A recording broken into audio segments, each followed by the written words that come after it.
Hello and welcome to TW White & Son Suzuki. This is a Suzuki Swift SZ5, which obviously means it's top of the range. Now, obviously being a top of the range vehicle, it does come with quite a lot of extras that you wouldn't normally get on your entry or mid-range models. So this has got diamond cut alloys and it's in a lovely speedy blue metallic. Now as I take you around the car, there are a few features you probably already noticed that comes on this car that you don't get standard in the mid to entry level. One being the running LED around the headlights, as well as the projected headlights, radar cruise,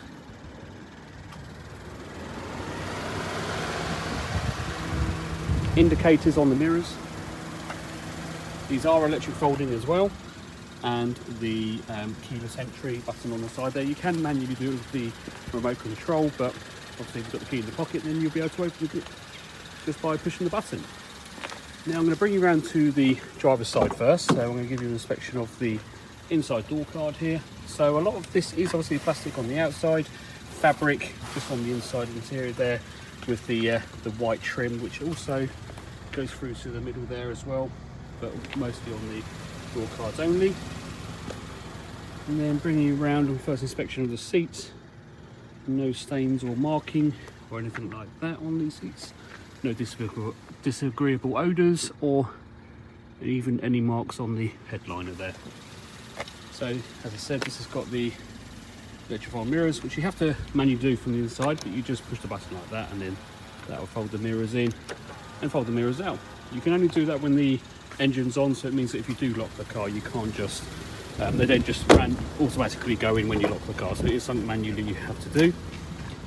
So now on to the offside rear passenger door. So they replaced obviously the fabric that you get on the drivers with just standard plastic around on the inside, but still electric folded mirror, windows. And then again, fantastic condition for this car, which is a 2019 model, so 6 years old and still looking absolutely gleaming. Now this is a mild hybrid. So a mild hybrid means that it's got a secondary battery, so you've got your main auxiliary battery, and then you have the hybrid system which works along with the engine, so it doesn't separate itself. 60/40 split seating with the overtop tether. Does have Isofix as well, but a nice deep boot as well to put your luggage in nonetheless. So good if you've got got a buggy or even a wheelchair you've got to put in there, it will fit. Again, inspection of the door card on the near side rear passenger door, and again coming round to the seating, no scratches or marks or any sign of real usage. And then we'll bring you to the near side front passenger door. Again, you've got the fabric on the inside door card here with the white trim, which is on the rest there as I showed you earlier. And again, no real sign of any usage, which is nice to have. So let's show you some of its features on the inside. Now, as I said, this is a top of the range, so it does mean it comes with extra things that you wouldn't get on an entry and mid. One of those being rear electric windows. So these are extras of being top of the range. You get front and rear electric windows, manual lock from the inside, so if you're driving along, you want to lock the car, you just push that button and it locks, obviously. Window lock, so you can obviously lock them apart from your own one. Electric folded mirrors, which I've shown you already, and then the mirror adjustment as well. So these are heated mirrors as well, so if you can see that symbol right there. And then we're going to get into the driver's side now, so I can show you a few of the electronics on the inside. So down to the bottom right, a couple of buttons there. You've got traction control, the auto start stop. This is your radar brake, which works along with your radar cruise, and the lane departure warning. Now, lane departure warning means that if you're going over the lines, it won't try to force you back into the lane. It will just vibrate the steering wheel, give you a flashing alert that you've gone over the lines without indicating, just to make sure that you're alert on the road. But you can turn these off down here, and anytime you do, it will show up on the odometer screen there with orange light and off. Start stop button being a keyless entry, so there's nowhere that you need to insert the key at all, so you just put it in there. Now, here comes a few of the extras, which is nice.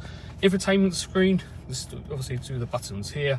So you can change between your music, obviously volume control and mode. That means you can select between AM, FM, DAB, all the music from your phone, depending on how you want to connect it. Bluetooth connectivity as well. So this car does work with CarPlay and Android Auto, but it would mean that you would have to connect your cable in via USB just down here. So when you connect that, you'll be able to set up on the screen here. So rather than using the Bluetooth, you can use that. So this is standard a point of interest button. So if you need to call someone, or you're looking to get to a certain point destination, like where's the nearest petrol station, you're pushing that. Now, if you want to use Google Assist or you want to use Siri, you just push and hold down that button and it will show you when you're able to speak on that. Adaptive cruise control. So what that means is you can set a distance between you and a car in front of you. So if you're doing a long distance on the motorway and you set it at 70 miles an hour, you can set a distance between you and that car. So if they drop back, you drop back, or if a car comes in between you, the car will automatically drop back to a safe space that you've chosen. Now, the white lines itself, I've kind of calculated that to be a 2-car gap, 3-car gap, 4-car gap. And that's how I would probably say that that's how it works when you're driving on the motorway. Obviously, give it a go and you'll see what I mean. Window wipers, so these aren't automatic window wipers, so they are manuals, but you can choose on the intermittent how fast you want to go. So you want to go slow or in time, or you want to go fast, you can adjust it nonetheless. So it's up for mist and then down through the speed range, of course. And then over to the left hand side, you have got automatic lighting. So you've got the front fog light, rear fog light on, rear fog light off, and then completely off. This also does have high beam, low beam lighting. So if I push forward like that, that means that when your lights automatically come on, you also get automatic high beam, low beam. So that means that if there's no cars in front of you and there's no street lights, the auto lights will come up altogether. That's a picture of the odometer screen. So it gives you good. You've got the on the right hand side, you've got the miles per hour on the outside, and then kilometers an hour on the inside. So if you do go abroad, you can use that for adjustment.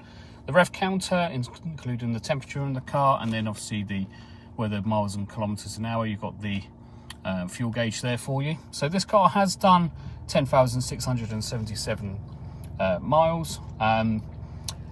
I do believe this car does require a service, so this will be done prior to anything be carried out. Now, we've also noted a couple of alloys do need to be refurbed. These will also be carried out, so by the time that you may want to come and see the car, I believe all of this will be done, which means that it's ready to go to its new home. Climate control, it is only singular, so there's no dual temperature control, but you can adjust the heat by 0.5 of a degree at a time, as well as the speed of the fans, and obviously front and rear. So not electric windows on the front, but it does have rear and mirrors electric, but the front is just the blowers as standard. And then I'll bring you into the infotainment screen. So on this screen, if I put it in reverse, you've got your reverse camera there. So no parking sensors, but you can add them if you want to. Just ask us how much, and we can happily discuss if you want parking sensors added to the vehicle at any time. Satellite navigation, now this is only available on the top of the range models. So if it is a case that you do want to add it in, you decide that you want a lower model, you can add sat nav, but it is a small cost to do so. But this doesn't give you live traffic information or anything like that. It literally only gives you an estimated time to get to there. And then you've got your FM, AM and DAB radio, as well as the option to choose your iPod or SD card Bluetooth if you haven't connected to your phone. Bluetooth connectivity, and then lastly, your smartphone link. So this is where you would go for if you're using Apple CarPlay or you're using the Google Maps or Android Auto, sorry. I hope you found this video very helpful. And I hope that you want to come and make a test drive with us. If you do, feel free to give us a call. Our telephone number is 01372 414 414. We look forward to seeing you. Thank you.